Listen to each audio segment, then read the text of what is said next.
The drop of blood landed on the milk pail just as the German soldier turned toward it. Anna Keller saw it first. Beneath 6 inches of hay, an American sergeant held his breath, knowing one sound could expose them both. The soldier took another step. Then Anna noticed something worse.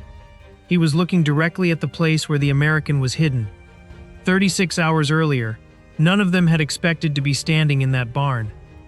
Anna had been carrying a lantern through the cold darkness when she heard a sound behind the stacked hay. Not a rat. Not cattle shifting in their stalls. Breathing. Slow, uneven, human. She stopped, raised the lantern, and saw the edge of an unfamiliar boot. Then a hand appeared. A pistol followed. The man behind it wore a mud-stained American uniform. His face was pale with exhaustion, his shoulder wrapped in a field dressing that had nearly come loose. His hand trembled around the weapon. Anna looked at the pistol, then at him. Neither moved. Outside, somewhere beyond the farm road, an engine was approaching. The engine passed without slowing. Anna waited until its sound dissolved beyond the trees, then lowered the lantern slightly. The American lowered his pistol first. That mattered. Before the war, Anna Keller had measured her days by ordinary things: milk before sunrise, bread before noon, firewood before dark. At 24, she lived with her father on a small farm where every egg, potato, and cup of flour had acquired a value nobody would have understood 5 years earlier. War had narrowed life into necessities. Repair what broke, save what remained. Waste nothing. Her father, Otto, spoke less now. Anna had learned to do the same. She patched coats, carried water, traded eggs for medicine, and kept the barn warmer than the house because the animals could not understand why winter had become harder. She had never imagined courage as something dramatic. Most mornings, courage meant getting out of bed. That evening, standing 8 feet from an exhausted stranger with an American uniform and frightened eyes, it meant something smaller. She did not call for her father. She simply set the lantern down. The man watched her hand leave the lantern. His pistol remained pointed downward, but his fingers stayed tight around it. Anna could see enough now to understand why his breathing sounded wrong. The field dressing around his shoulder had slipped, and the sleeve beneath it was dark with rain and dirt. He looked younger than she had expected an enemy soldier to look. Tired too. Mostly tired. Anna pointed toward the weapon. "Put it down." His eyes narrowed. He understood the gesture before the words. Slowly, he placed the pistol on the hay beside him. Anna stepped closer. "English?" she asked. He nodded. "Thomas Reed," he said quietly. "Staff Sergeant." Anna gave him no name in return. She examined the loose dressing without touching it. Thomas studied her face, waiting for fear, anger, perhaps a shout toward the farmhouse. None came. Anna looked toward the barn door, then back at his shoulder. "If you shoot me," she said in careful English, "you will still need someone to stop that bleeding." For the first time, Thomas Reed had no answer. Anna left the barn without another word. Thomas listened to her footsteps cross the frozen yard, then disappear toward the farmhouse. For several minutes, he expected other footsteps to return. Instead, the door opened and Anna came back alone. She carried 3 things: a cup of water, half a slice of dark bread, and a clean strip of cloth folded beneath her arm. She placed the bread and water beside him, then pointed to his shoulder. "Let me see." Thomas hesitated before moving his hand away. Anna worked carefully, loosening the old dressing and replacing it with clean cloth. Her movements were steady, practiced enough to surprise him. "Nurse?" he asked. Anna shook her head. "Doctor in the village. I help sometimes." Thomas drank slowly. He watched her as if kindness might still reveal itself as some kind of trap. "Why?" he finally asked. Anna tied the cloth and stood. She did not answer. From the farmhouse came the sound of a door closing. Then her father called her name across the yard. Anna picked up the lantern. "Stay quiet," she said. This time, Thomas obeyed immediately. At supper, Otto Keller noticed the missing bread before Anna had finished her soup. He said nothing at first. His eyes moved from the breadboard to his daughter, then to the window facing the barn. You fed the animals? He asked. Yes. Otto nodded, but his gaze remained on her. Anna had never been good at lying to him. Fortunately, he had become careful about asking questions whose answers might frighten him. The next morning, Anna found something outside the barn that stopped her cold. Boot prints. Not Thomas Reed's. These were fresh, pressed deep into the damp earth near the side door. Someone had walked around the building during the night. Anna looked toward the farmhouse, then quickly entered the barn. Thomas was awake. "Someone came," she whispered. His expression changed immediately. Anna showed him the tracks through a crack in the door. Neither knew who had made them. Thomas reached instinctively toward the pistol beside him. Anna watched him. "Do not use it unless you have to." Thomas looked at her for a moment, then lowered his hand. By noon, another sign appeared. A military truck crawled along the road and stopped at the neighboring farm. German soldiers climbed out. They searched the house, then the sheds. Otto watched from the kitchen window. "They are looking for someone," he said. Behind him, Anna's hand tightened around an untouched cup of coffee. She knew exactly who they were looking for. For the rest of the afternoon, the truck moved from one property to another. Each time its engine faded, Anna hoped it had turned toward the village.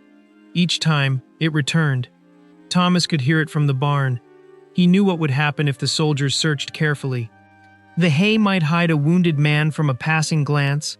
It would not hide him from men who knew what they were looking for. The truck reached the Keller farm before sunset.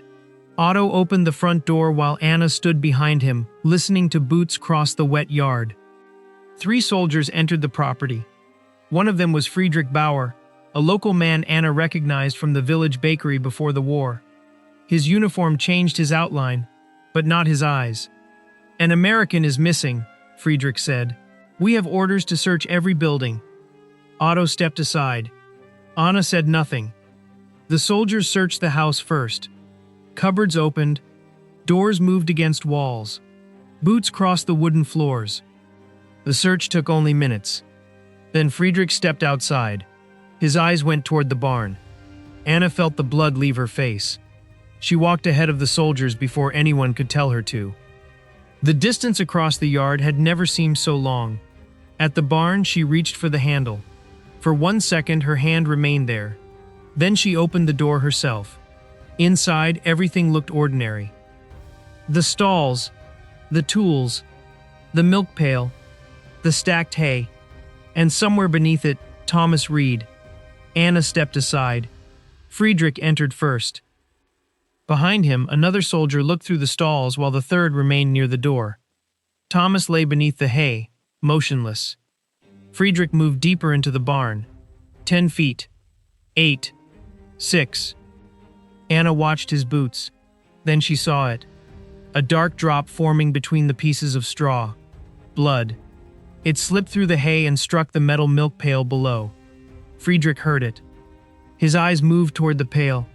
Anna lifted it at once and set it beside the stall. Metal scraped against stone. Friedrich stopped. His gaze settled on Anna. Then it shifted toward the disturbed hay. For 1 long second, neither moved.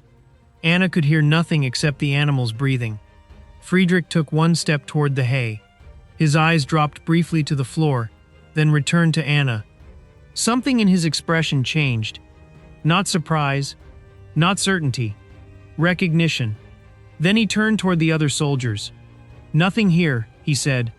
One of them glanced toward the hay. Friedrich was already walking toward the door. "Move on."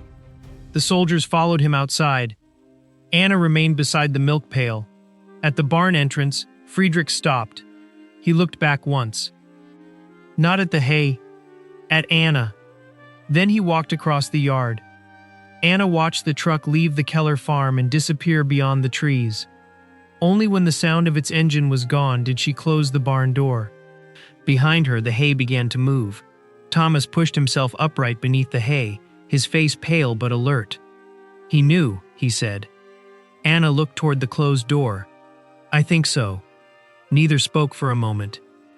The final look Friedrich had given her remained in Anna's mind. If he had seen the blood, if he had understood what was beneath the hay, then his silence had been a choice. But Anna could not know why he had made it. Thomas studied her. "Why did you do it?" Anna began gathering the cloth and empty cup. "Which time?" He frowned. "When you found me. When they came. Both." She folded the cloth once, then again. Outside, rain tapped softly against the roof. "My mother used to say you leave a door open for someone who will die outside it." Thomas looked down at his hands. "Before we crossed into Germany, they told us not to trust anyone." Anna set the cup beside the lantern. "Then do not." Thomas looked up. She was already checking his bandage. "You still helped me." Anna tightened the knot and stepped back. "You were bleeding." Nothing more. Thomas had crossed hundreds of miles carrying a simple picture of the people waiting on the other side. That picture had survived until a quiet woman refused to behave like the enemy he had been taught to expect. By the following evening, the distant sound of engines had grown steady enough to rattle the barn windows. Artillery could sometimes be heard beyond the fields. The front was moving closer. Thomas stood without help for the first time. He tested his injured shoulder, then looked toward the barn door. "I can't stay." Anna knew he was right. The search might return. Friedrich's silence had protected them once. There was no reason to believe it would protect them again. Anna cleared a space on the dusty workbench and drew a route with her finger. 2 miles through the orchard, then north along a narrow creek until Thomas reached the woods. American forces were moving closer from that direction. If he could reach them before another German patrol found him, he had a chance. Thomas studied the route until he could repeat it without looking. They waited through the night. Before dawn, Anna opened the barn door. The farm lay silent beneath a pale gray sky. Thomas stepped outside for the first time since she had found him. Anna led him behind the barn, across the field, and through the orchard. Neither spoke. At the last fence, Thomas climbed slowly, protecting his injured shoulder. Anna followed him to a bare apple tree near the edge of the property. Beyond it, the land dropped toward the creek and the distant woods. This was as far as she could safely go. Thomas looked toward the trees. Then he reached for the watch on his wrist. The scratched steel case caught the pale morning light. He held it toward her. Anna shook her head. "Keep it. If I do not make it back, it will not matter." She looked at the watch, then at him. Thomas extended his hand again. Anna finally took it. "Sell it if I do not return."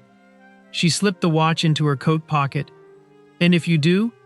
Thomas gave a tired smile. "Give it back." For a moment neither spoke. The war still existed around them. Engines moved somewhere beyond the woods. Smoke hung faintly over the distant road. But beneath the apple tree there were no armies. Only a wounded soldier and a farm woman who had kept him alive. Thomas turned toward the creek. After several steps, he looked back once. Anna was still standing beneath the tree. Then he continued toward the woods. She watched until his uniform disappeared into the gray morning. Only then did she turn toward home. In her pocket, the watch kept ticking.